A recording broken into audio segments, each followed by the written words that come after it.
শারীরিক হোক বা মানসিক, শরীর মন সুস্থ রাখতে দৌড়ের যে বিকল্প নেই তার বলে দিতে হয় না স্বাস্থ্য সচেতন নাগরিকদের। আর সে কারণেই সকাল সকাল পোর্টাথনে হাজির সস্ট্রিক্ট পুলিশ কমিশনার মনোজ ভার্মা। রোজ নিয়ম করে 10 থেকে 12 কিলোমিটার দৌড়ন তিনি।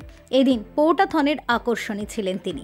কলকাতা চলমান ইতিহাসের এক ঐতিহ্যের সাক্ষী আজকের কলকাতা বন্দর এলাকা, যা কম বেশি আমরা খিদিরপুর ডক নামে জেনে থাকি। কলকাতা বন্দরে ছিল একসময় ব্যবসা বাণিজ্যের আতুরঘর। সেই পোর্ট বন্দরের ঐতিহ্য ফিরিয়ে আনতে এবার শীতের সকালে আয়োজন করা হয়েছিল ম্যারাথনের, যার নামই পোর্টাথন 2.0।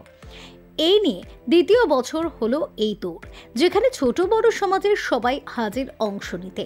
এই ম্যারাথন দৌড় প্রতিযোগিতার সূচনা করেন মহানাগরিক ফিরহাদ হাকিম এবং কলকাতার পুলিশ কমিশনার মনোজ ভার্মা। দুজনেই দৌড়ে অংশ নেন। ছিলেন ভারতীয় ক্রিকেটের প্রাক্তন তারকা ও বর্তমান সাংসদ ইউসুফ পাঠান। 7 কিলোমিটার, 14 কিলোমিটার, 21 কিলোমিটার দৌড় শয়ে শয়ে প্রতিযোগীদের। গার্ডেন ব্রিজ ফ্লাইওভার হয়ে নজরুল সেতু ছুঁয়ে দ্বিতীয় হুগলি ব্রিজ দিয়ে শীতের সকালে দৌড়লেন প্রতিযোগীরা। বাদ ছিলেন না কেউই। নিষিদ্ধপল্লী শিশু, প্যারা অলিম্পিয়ান, শারীরিক ও মানসিক বিশেষভাবে সক্ষম তারাও অংশ নেন এই প্রতিযোগিতায়।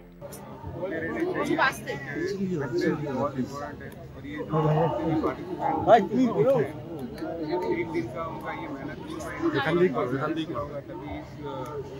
प्रतियोगिता में उन्होंने भाग लिया और साथ ही साथ सभी को धन्यवाद दूंगा, पुलिस को और जितने भी ऑर्गेनाइजर्स है, एनजीओ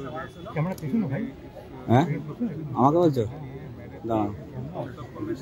পুলিশটা মাথা টুপিটা আসছে না, কোনো কাজ নেই এখানে, মাঝখানে ঢুকে গেছে।